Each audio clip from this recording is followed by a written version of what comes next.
Hey fam, welcome back to another episode of I'm Telling You. As always, your host, Philly D. Mr. Gemini. Yeah, welcome back to another glorious moment with us. Glorious. You're welcome. And if you want to write to us to tell us how glorious it is so that we can reaffirm this and we know that it's true and positive, go ahead, reach out to us at I'm Telling You at directionsinmusic.org. That's IMTELLINYOU at directionsinmusic.org. Yeah, hit us up. Talk to us. DM me. Speak to me. Write us some movie quotes. Get crazy. Cuss this jackass out. Yeah, go ahead, dude. Do it. You threaten me with a good time. See what happens. And well, you were the one that was telling me I got to be more of a jackass. Well, I mean, it's all communication. As long as somebody's writing in, I don't care whether it's good or bad. It's all good. Well, yeah. I mean, that's what our style is we want that conversation to continue. It's got to be from the heart, though. Well, yeah. So if you're gonna make fun of me, make sure it's like tear us up, but make it from the heart and make it count. Yeah, it might be your 15 minutes. Dude.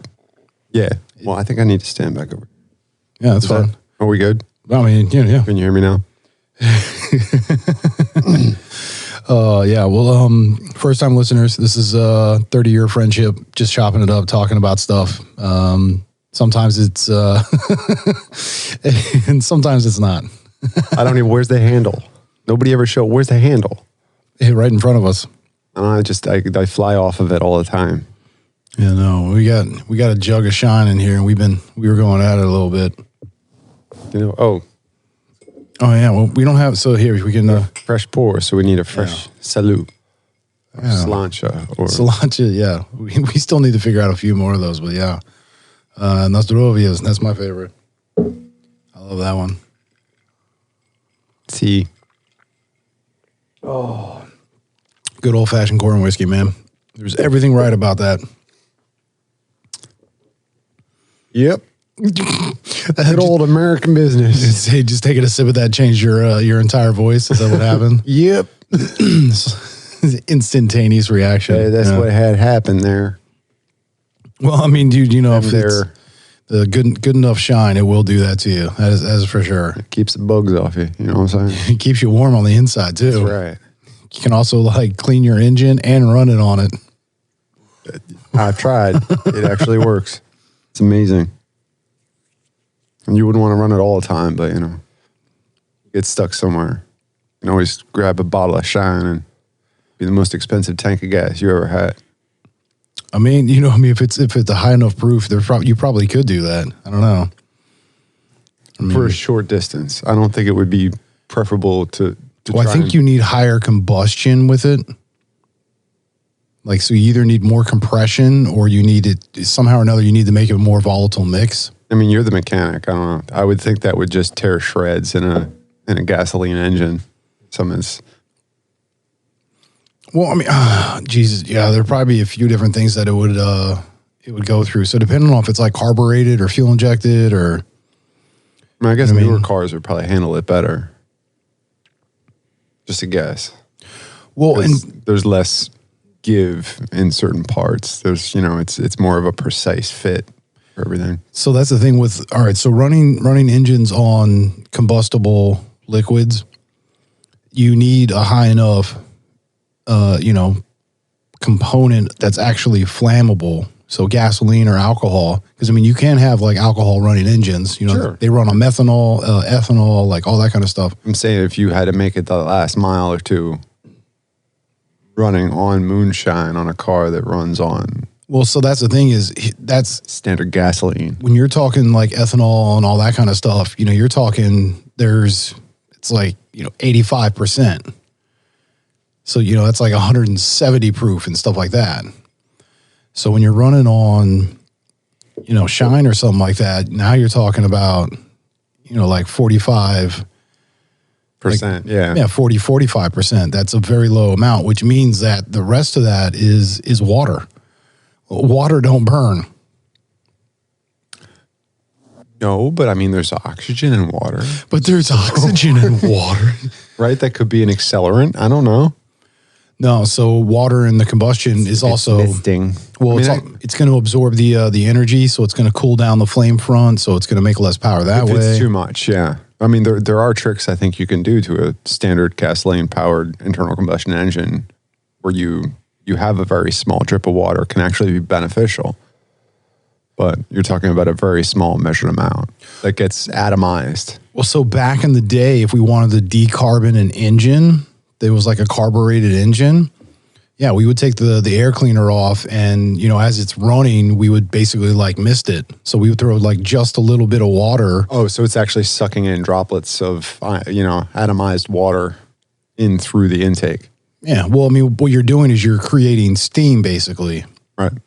But enough where it's not going to cause, because what can happen is if you have too much liquid in your engine, you can do what's called hydrolock. That doesn't sound good. I'm pretty sure that doesn't sound good. Well, yeah, because the water won't ignite, and it also won't exactly compress to a certain degree. So if you have enough of that in there, because so you don't really know it, but the top of your piston head to the top of your cylinder, there's only so much actual volume and space. So if you get a large enough area of that, precise measurement. So yeah. when you throw that off by adding a too high a portion of something that doesn't compress anymore. Yeah, it won't compress or burn. Right. It doesn't do anything, so it actually creates a pressure pocket, and you can hydrolock an engine. I mean, in a small amount that it actually could be. You're talking misting. Very, very small amount. Yeah, like spray bottle, like literally just yeah. Otherwise, yeah, no, you're gonna break stuff. Yeah, the weird things I've learned working on older cars, because the education that I had, it seems like it's much more of a tactile thing. Like newer cars, you plug it in and it kind of tells you what's wrong with it, and you replace that part. And to some extent, not completely. I don't want to minimize it. The computer systems have become so involved that yes, typically it can register an issue, and then giving you that information can direct you into a place where more times than not, yeah, you wind up just going, oh, this part's obviously faulty. Now, on carbureted vehicles, maybe this is a stupid question, but did you have things like an O2 sensor? Or it was just strictly mechanical? There was no other... Strictly mechanical. So if it went, you had to figure it out? Yeah. So it would do something particular, and then you go, oh, it's just an O2 sensor, or 9 times out of 10, it's an O2 sensor. So I'm going to change that because it cost me $20 versus, Well, there's plenty of people that do that. I would never just throw parts at something. That was never my style. That's not diagnosing. It's really not. But even just checking something like that and maybe, replacing it with an LKQ to see if that's the problem. That there's nothing wrong with that. That's it's deduction. It's the deductive reasoning. So if I had reason to believe, so if I already have like supporting evidence, yeah, if I have that part laying around or something, because there was times where there was plenty of shops where we would have just spare parts, like just because there was very, universal components for many vehicles. And so we had charts and, so wait, just to clarify, if you have an O2 sensor, so that's, it's looking for oxygen. So the oxygen sensor is sensing, it's registering on a. All right. So the long and short is, as the exhaust goes across the sensor, it has voltage going through it. The voltage or resistance built into the sensor will modify as the amount of oxygen goes up or down.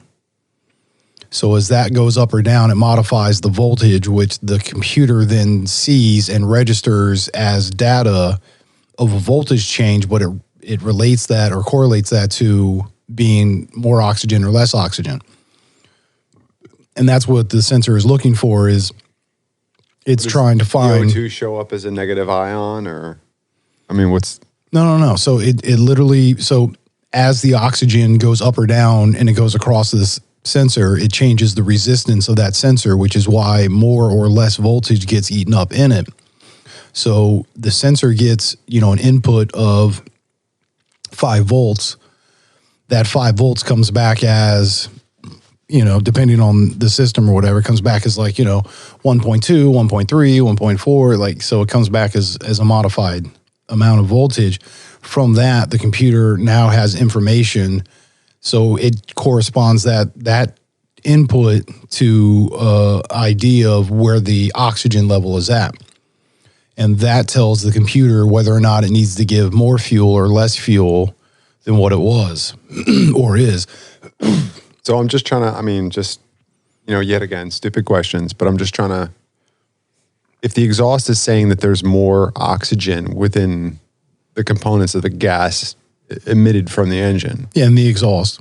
What is that telling the computer, and how does that work in a mechanical way if you're talking about an older vehicle? So as far as the values for an oxygen sensor, it's looking at the fact of what we want to know is called stoichiometric. So that's the comparison it runs to. Stoichiometric is 14.7, which is the approximate percentage of oxygen in the area, like in the gas we breathe that we call air. Right. So if it knows how much it was going in and then how much is coming out, it knows how much is being burnt up. And that's why it can tell you whether or not... Because an engine truly just pushes air. That's all it does. Well, yeah, so an engine is an air compressor. It sucks in air, compresses it, and punches it out. What we're doing is we're adding gasoline to that mixture and igniting it. This causes physical energy. That energy then pushes the piston back down, creating that engine, like energy in the engine, which causes it to have rotational mass.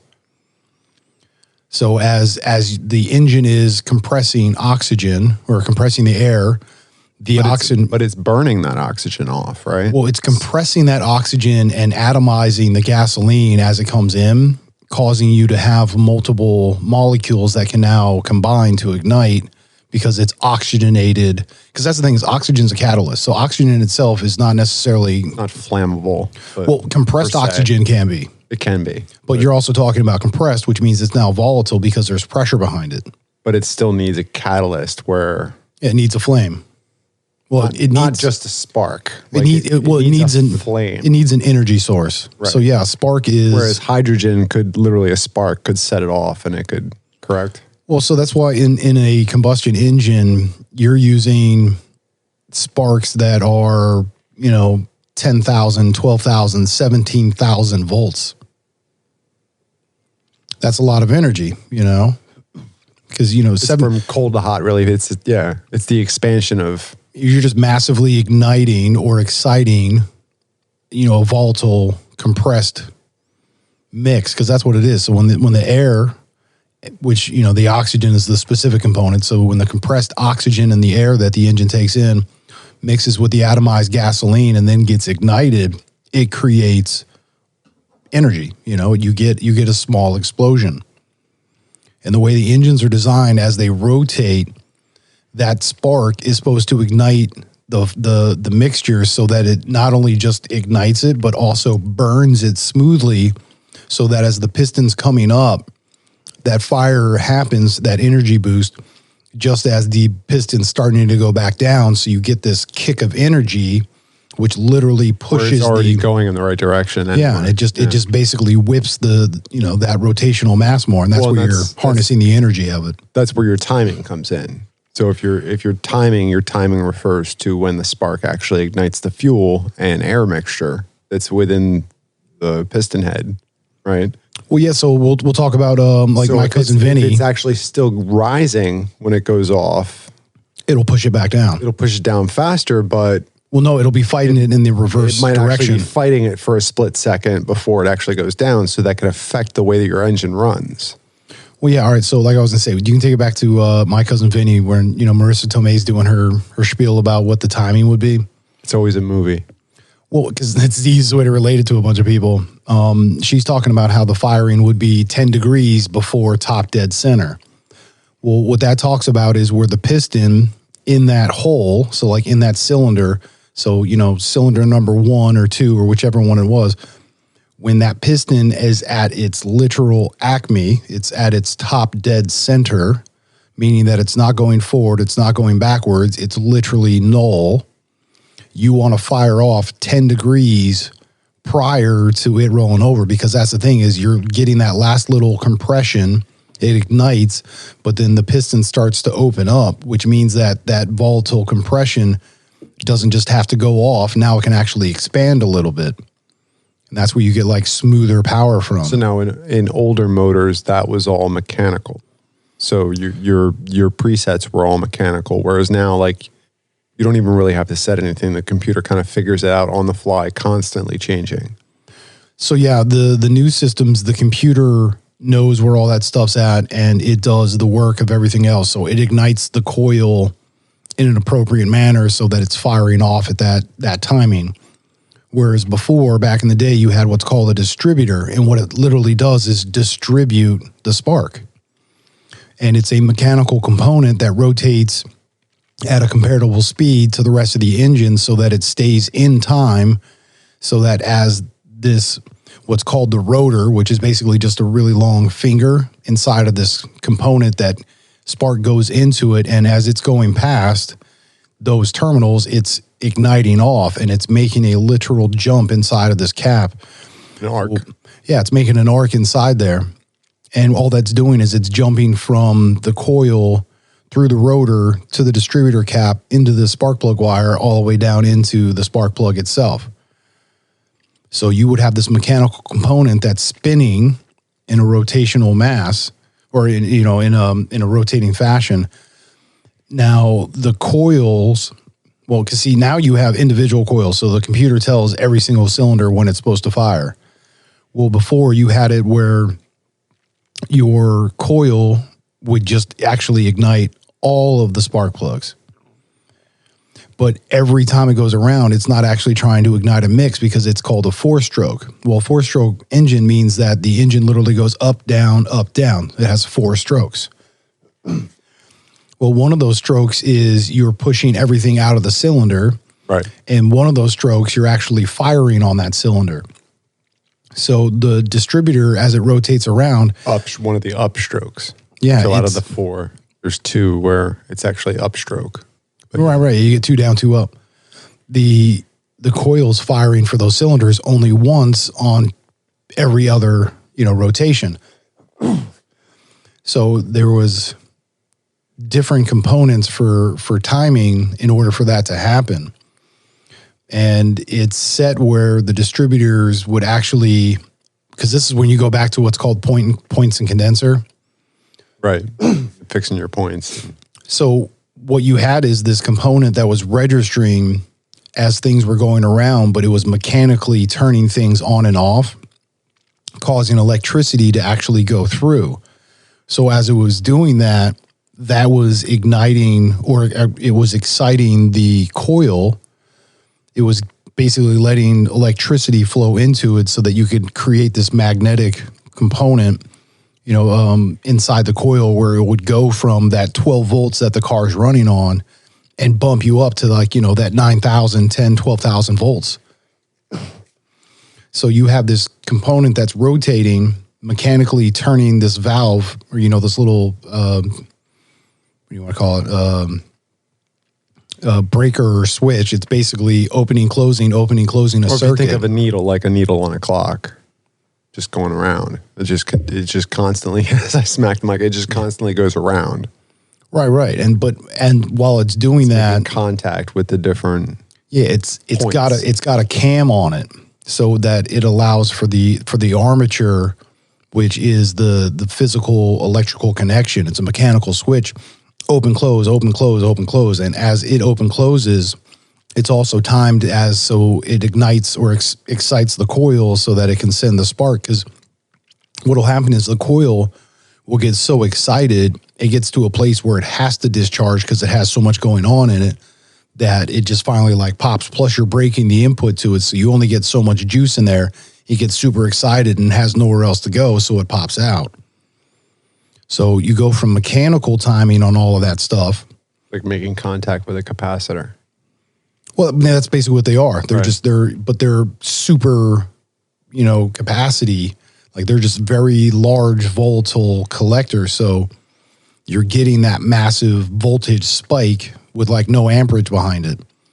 but it doesn't have to because you got all of that voltage. So, a lot of voltage with like a little bit of amperage, you're still getting wattage out of that or, overall power.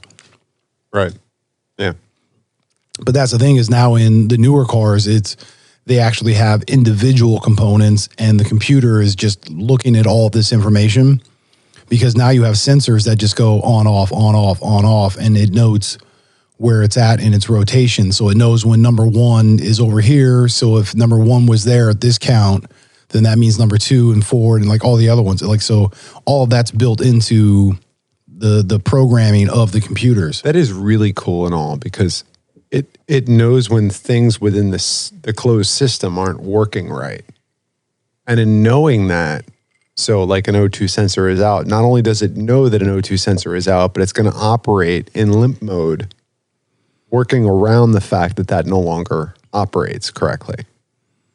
And it's all programmed into that algorithm that they put into the computer chips in the car. But what's even more fascinating is the fact that cars ran for so long on strictly mechanical, it wasn't as efficient.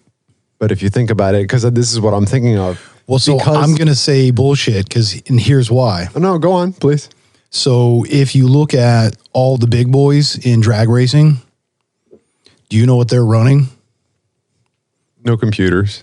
So they typically run a hybrid system where they're more or less running carburetors with magnetos, which are points and condenser. So it's old school technology. In a sense, but what they're doing is they're using the computers to register all of that to help modify. So now they're running, Does that prove efficiency or does that just prove power?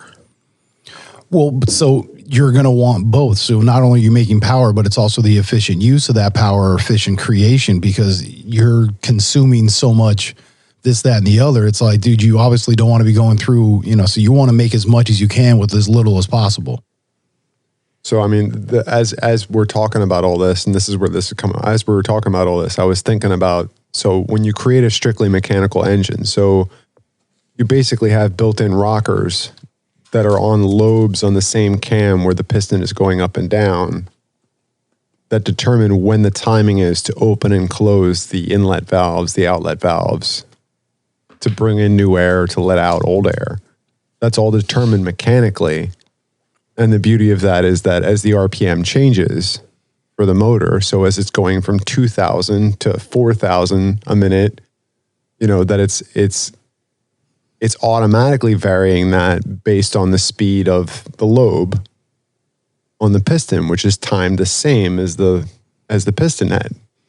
Or the lobe on on the cam. Not a mechanic here, sorry.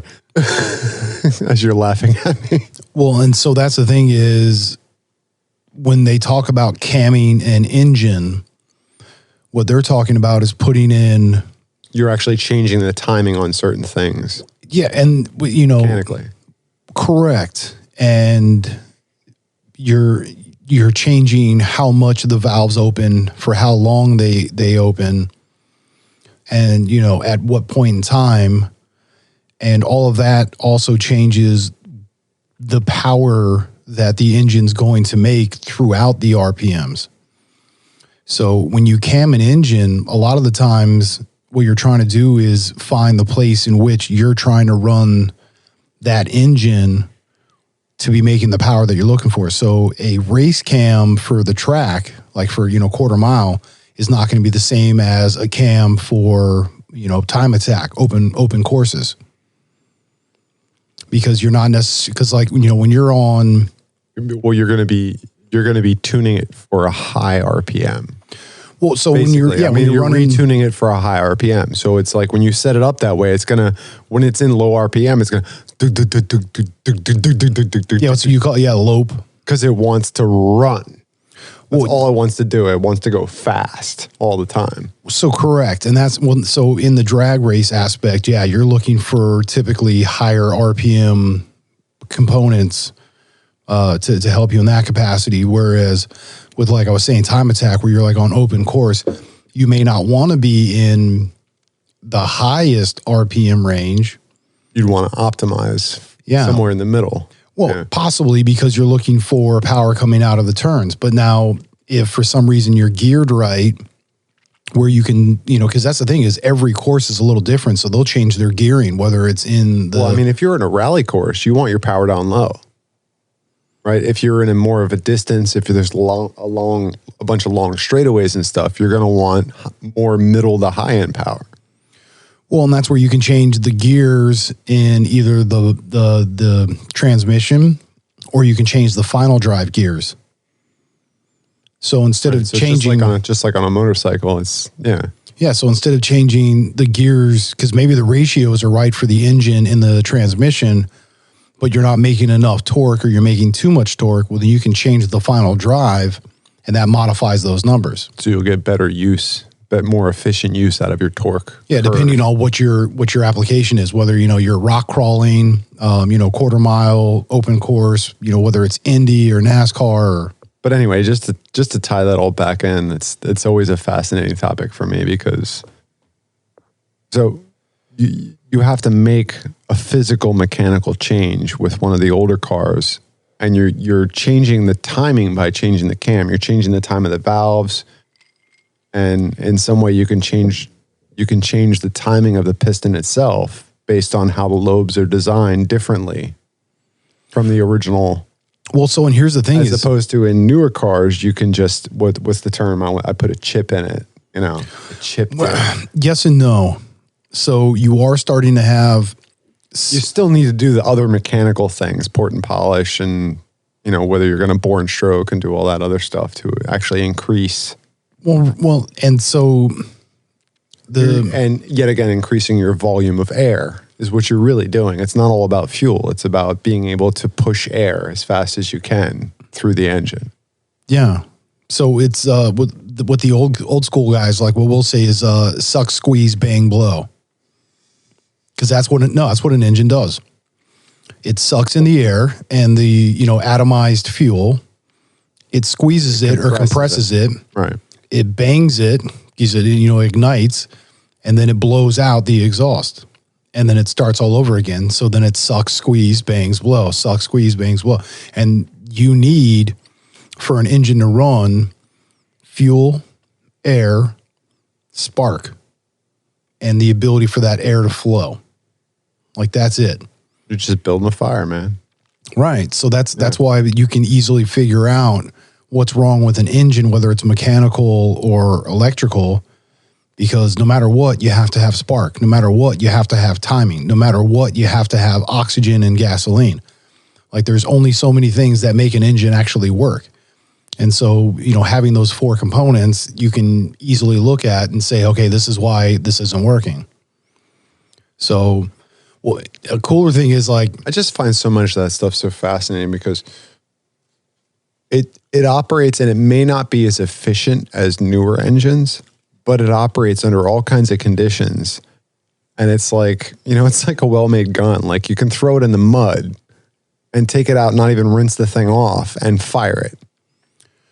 Well, and that's, so with fuel injection nowadays, like, this is the cool thing. This is what computerizing engines nowadays does for you. When you take this vehicle from down at sea level and it's like 70 degrees, and then all of a sudden you take it up into the mountains where, the barometric pressure is way different. You don't have to retune anything. No, because the engine has the different sensors for it and on it that now triggers the computer for it to realize, oh, I need to be in this timing or this much fuel, and it modifies its outputs correctly to make it more efficient at that altitude. So what happens if there's and temperature? I guess my thing is, just because I love retro, I mean, anything retro, I don't know why. I've always been fascinated with that. Like, to be able to make something so complicated that's still completely mechanical. And an internal combustion engine works very well, even without those. I mean, works better, I agree, when you add all the electronics, but, what would happen if somebody blew off an EMP, or you had like a crazy sun flare, and like nobody else's modern car would work? But if if you happen to have like an old school Charmer, you know, even there's Model Ts on the road now, you could still drive that thing. And those engines are bulletproof. I mean, granted, you wouldn't go very fast, but even an a fully mechanical automobile that doesn't require any kind of onboard computer. You know, the fact that it could be sitting in a garage for years and you just clean it out and put new fluids in it and it just goes. That's why I always say, give me points condenser and a carburetor, because that thing will pretty much always run.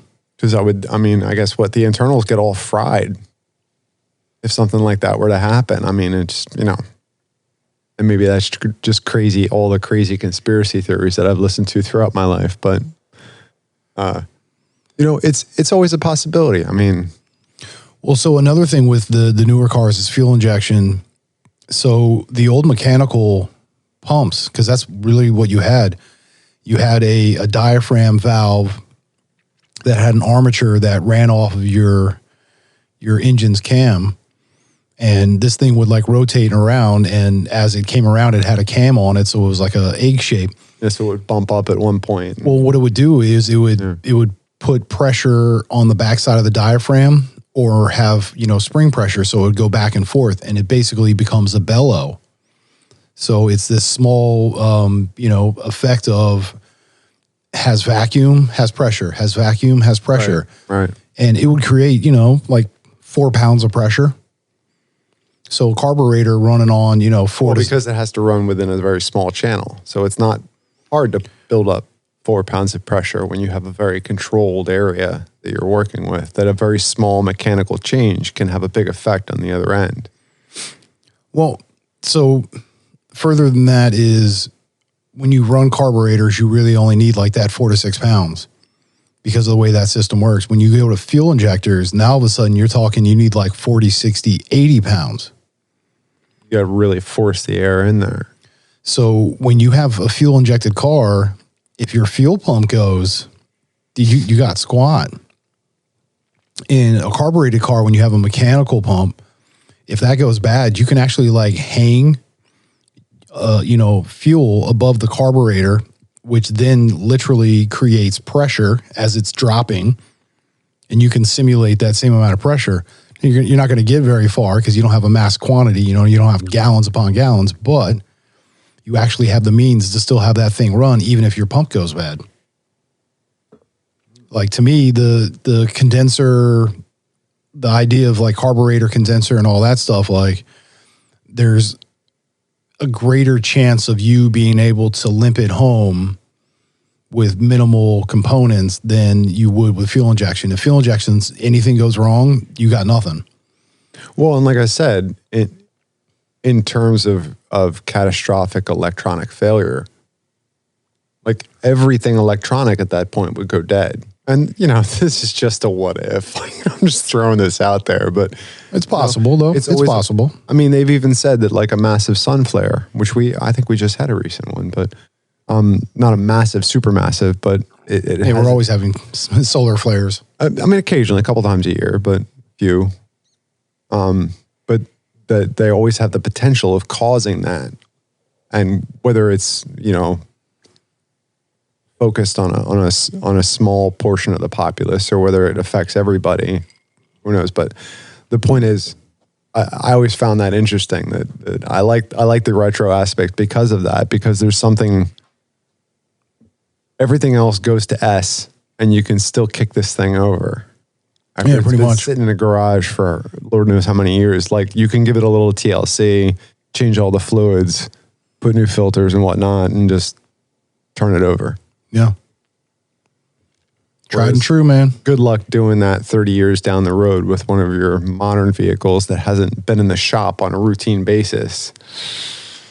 I don't know if it's going to work the same, you know, like. And those things were, in a lot of ways, they were built way more bulletproof. Were they efficient? Hell no. I'll agree with that. So, and this is what cracks me up, because if you look at if you look at the efficiency of our gas consumption in our older cars, you know, like miles per gallon, like real simple, real easy. You look at all of those V8s and V6s. Oh, it's huge difference. No, it's not. No? No. Oh, with the V8s, you're talking. Well, yeah. Well, so I mean, our most common engines, V8s and V6s, those things were getting 12, 15, 17 miles to the gallon. Nowadays, you get like 15, 17, maybe 20. So there's not a massive increase. And you can, with the appropriate setup on a carbureted engine, because I mean, all right, so like looking back in the day I used to have a 84 Volkswagen Rabbit, right? I had a little GTI, and this thing had mechanical fuel injection. So it still had a flapper valve, but with that, it would create the appropriate timing and proportioning to put, the right amount of gas in there to get you good burn that you could actually, tweak the sensitivity of it so it would give it a little richer or a little leaner. But this thing, for 1984 technology in a little 4-cylinder car, I was getting well over 20 miles to the gallon. Easily making like 23, 25. So you take old school mechanical injection and it's still doing just as well as like stuff today. So the new equipment doesn't necessarily guarantee efficiency. How much of that is our inability to create a mechanical solution to this problem? And how much of it is, because I've heard this before, and I don't know if this is just like some kind of wives' tale, but I heard that at one point there was a carburetor developed that produced in its most efficient, because that's usually what they post, but yeah, I mean, right around 100 miles per gallon. Yeah, I've heard this story before, and I think it was actually closer to like 50 something. But was it 50? Yeah, I want to say it was something. It was in like the 50s or 60s. Well, so all right, and here's the big three shut them down or something like that. Well, most likely they bought the patent and then just like shelved it, which is a very common thing. That's such a shame, though. Well, so the thing that made this carburetor unique was its ability to atomize the gasoline in a mechanical fashion, though. You're still not, yeah. So and that's the thing still is a carburetor. Well, so you can only create so much energy within the oxygen gasoline setups that we run with our engines the way they are. Where you're spraying it. You're literally just right. You're running it through a sprayer head. Well, so what some of the other companies were doing, specifically like Audi, they have high pressure direct injection. So what they're doing is they're taking the amount of pressure that they're putting behind on the gasoline. It's got added PSI on it. Yeah, they're throwing it way up. So now instead of having 60 pounds, you're talking like 1,000 something. How do they accomplish? Is there like an onboard compressor that? Well, so different injector setups, as well as different electrical mechanical pumps, so that you can actually increase it. Because that's the thing is they design it so it's just. Well, so diesels already do this. They have injection pumps, and what they're doing is so diesel engines run so much internal compression in order for you to actually be able to press the gasoline into the cylinder while it's making that compression. Because it's so viscous. You have to have more pressure. So we already had the equipment to do it. So what they were doing is, because I mean, that's the same thing as diesels do direct injection as well. Well, because so a diesel doesn't use a spark. A diesel uses heat. It uses the compression and the warmth, yeah. On a glow plug, because like you were saying, the compression is so tight on those. Well, it's before ignition that when the engine gets heated up, it's literally the heat within the chamber as it compresses that's causing it to ignite. You're making such a volatile mix because of how much it's being compressed. After a diesel gets warmed up, you can actually take the glow plugs out and it will continue to run as if nothing's wrong, because it can. That's actually where the term comes from. Dieseling, yeah. Dieseling, when you shut off a gasoline engine and it continues to chug. Yeah, it just sits there and like knocks and like yeah,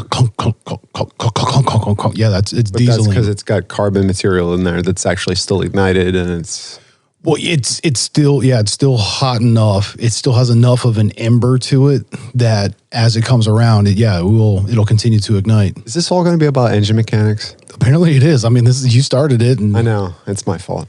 We've actually been getting on like a topic and going with it, which is kind of cool. Take a big chug of this and derail myself real good.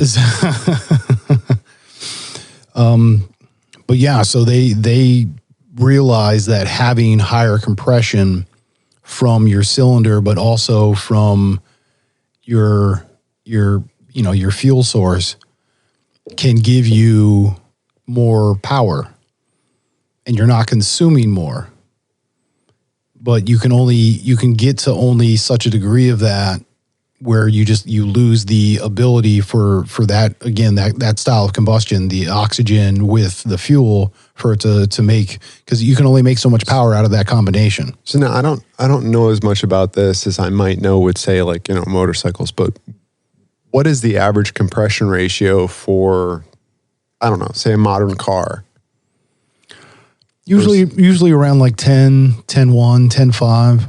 Like, I mean, so you're taking a quantity of 10 and squeezing it down to 1 is what that means if it's 10.1, right? So, well, no. What it's saying, so your compression ratio is how much volume that you're taking and squeezing into that volume. So you're taking it from one mass to another.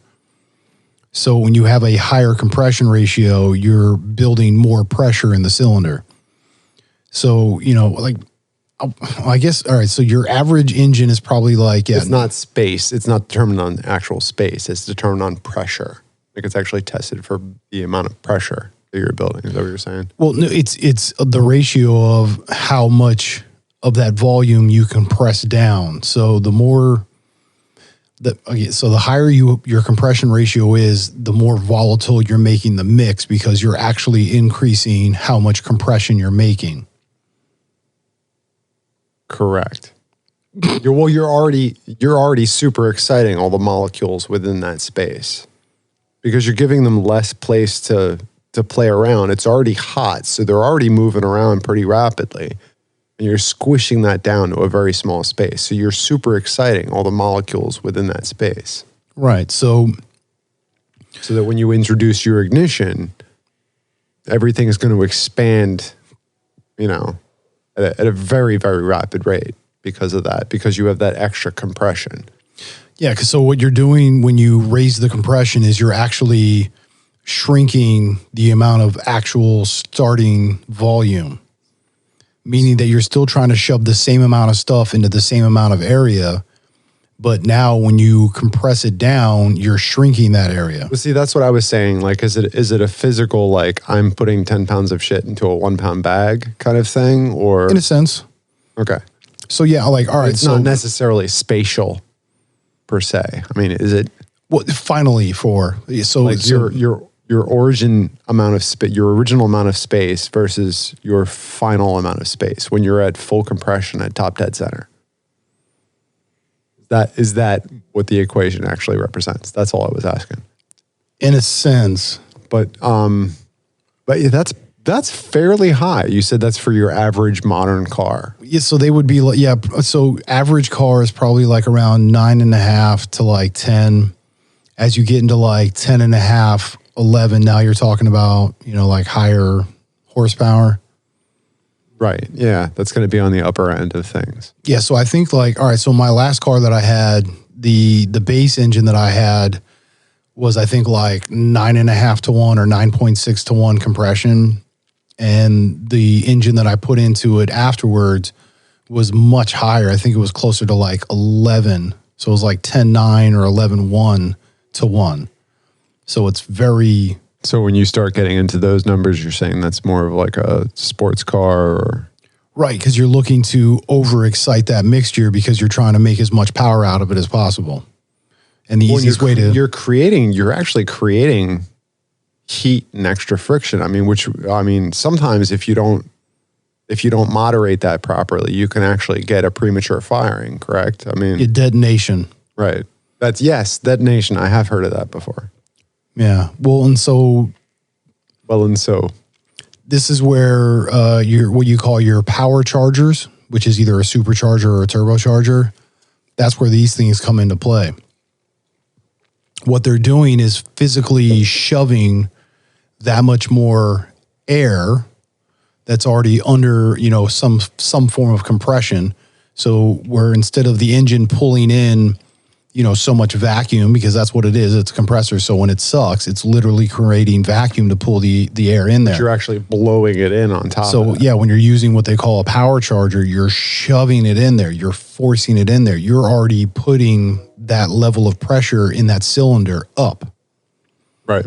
So that's the same thing with you're adding to what's already there. Yeah, that's where turbos came in originally, was with like diesels, because what they were doing was they were upping the amount of compression. So it was them finding a way to make even more pressure in the engine without having to change the engine. Because as you make that mixture more volatile and you add more compression, it's just a more volatile mix, and it's just that much easier to excite. So when it's that much easier to excite, you're also going to be making a much more intense amount of power. All the more reason, like we were just talking about detonation, is where timing comes in. You really want to make sure that you have the appropriate timing, because if you build too much compression and you excite it too soon, you're actually going to force the piston down backwards. And that's where you hear about people like snapping rods and stuff like that, because you're putting too much pressure. Yeah, the amount of energy, tensile strength, tensile friction against the amount of energy that you put into it in comparison to the rest of the rotating mass trying to rotate in that same direction, and you're forcing it backwards. Yeah, you get to a place where you create more force than the tensile strength of the rods can handle, and it causes them to collapse. They snap, they fracture, they shatter, they just fall apart. You can break the rod itself, or you can throw valves too, right? Well, throwing valves is something completely different. Okay, but that's more of like on the mechanical end of if. So if the timing for the rocker is off, or so if the mechanical timing of the valves is off from the pistons on their cycles, especially if you're talking about building a higher compression engine, because typically what you do in order for that to happen is you add more volume to the piston head, meaning that now there's a possibility for this to be in the area of where the valves are also going to be at, so that those two can actually strike one another.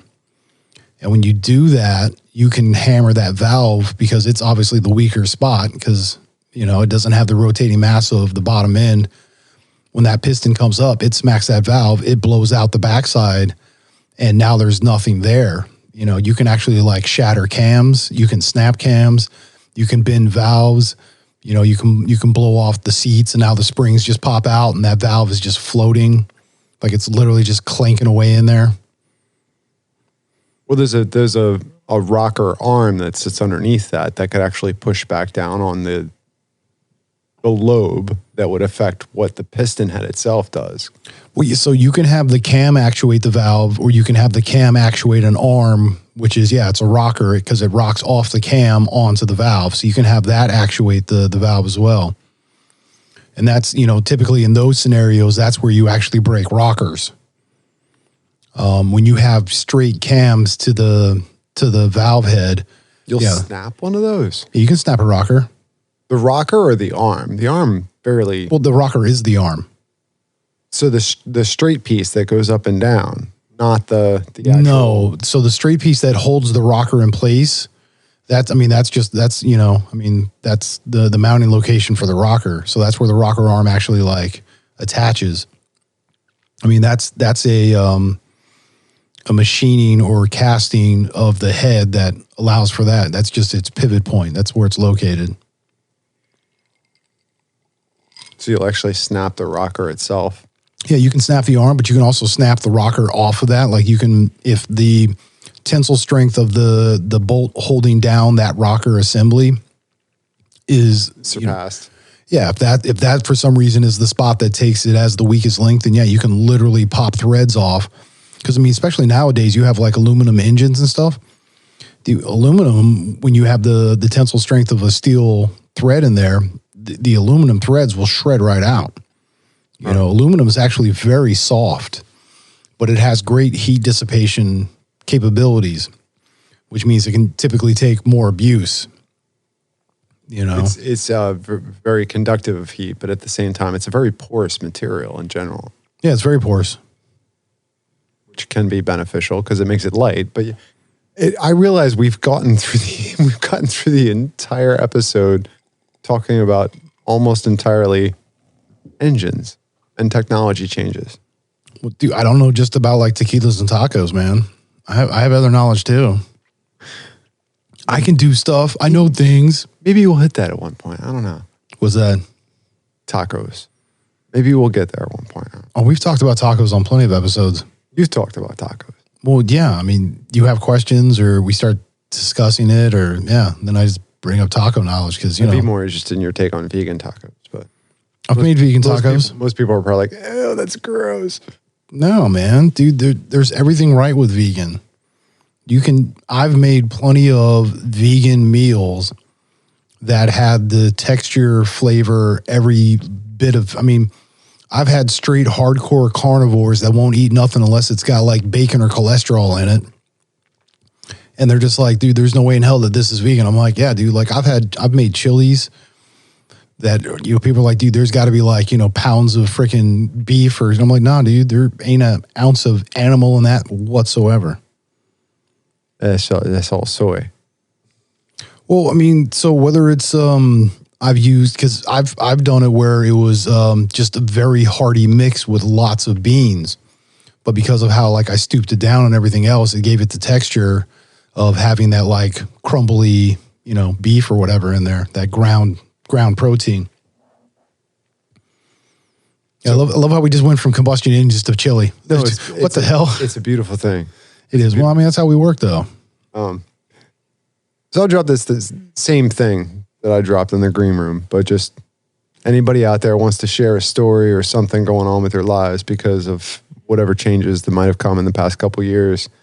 We don't get political on the show, but if you want to take a side note, please reach out to us and we'll give you the tag at the end. But I just wanted to throw that in. We do get serious now and then. I mean, we just had an entire episode about freaking engines. That sounded pretty serious. Not that ain't serious, but it's, you know.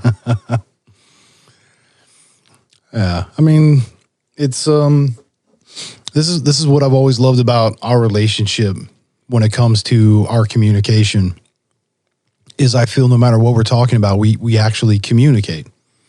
We hear one another. Not only that, but we appreciate one another, even if we disagree with one another.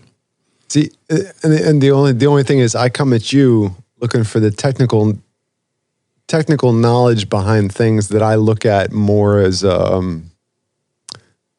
esoteric, like from an abstract manner. The way that things function. So, like the whole time I'm thinking about combustion, I'm thinking about what fire really is, and what combustion really is just super excited molecules that actually start producing so much energy that they release off heat and light. That's all that fire is.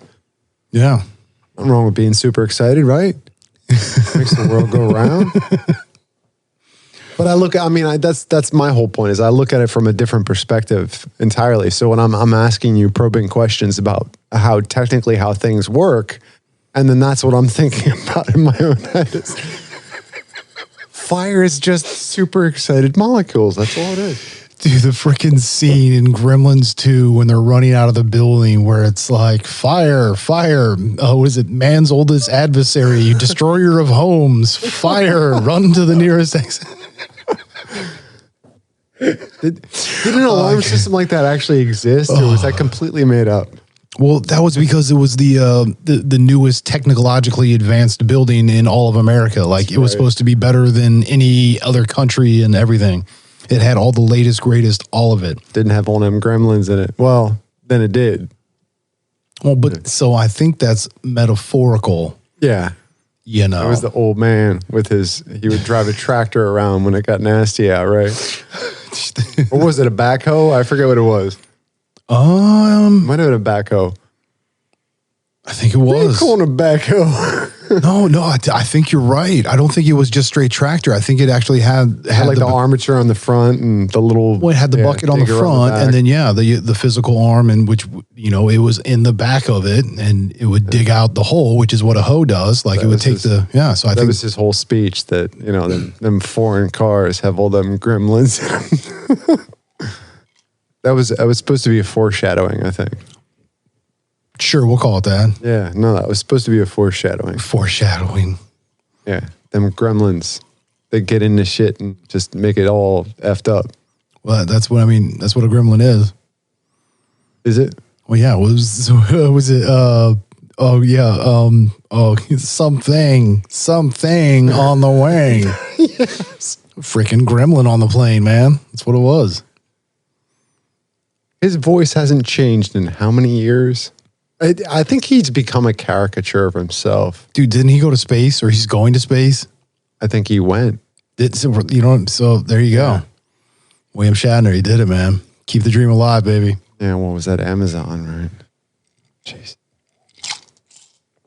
I don't know. I just know he was supposed to be going to space. I saw him with a bunch of astronauts or whatever. And yeah, I think it was the CEO of Amazon that sent that mission up. He was in... whose brilliant idea was to be like... He was going against Elon Musk. Yeah, but whose brilliant idea was it, PR-wise, be like, let's send Shatner to space. I mean, because think about this. So when we used to do our space program, right? Like everybody wants to get behind it. Why not? Well, yeah, but so our space programs, we used to have the best of the best as far as intelligence, but also physical ability, right? Like they could sustain all these different things. So what happened to this rigorous program of finding the best of the best of the best of the best? And all of a sudden they're just like, nah, send Shatner. I'm pretty sure he's not in peak health to be an astronaut right now. I'm just thinking, and I haven't watched any of the follow-up from this, but I'm just thinking, would that not be a joke you'd throw out if you were William, sitting on this rocket going up? Wouldn't you just want to look out the window if there was one and just go, there's something out there? I don't know. Something on the wing. Is that like sending David Bowie and having him being Rocket Man? Thing. Is that... Yeah, I don't know. I mean, come on. Wouldn't you do that? I mean, I would if I was... Pull that old joke. I mean, dude, you put me on here for a reason, right? All right. Well, as usual, it's... Once we get into it. Yeah. But we thank you for listening. This is I'm Telling You. And like you were saying earlier, if you want to reach out, that's I'm Telling You at directionsofmusic.org. It's IMTELLINYOU at directionsofmusic.org. Reach out to us. Thanks for listening. We love you to death. Hit us up. Yeah, it's be good to yourself and be good to everyone else.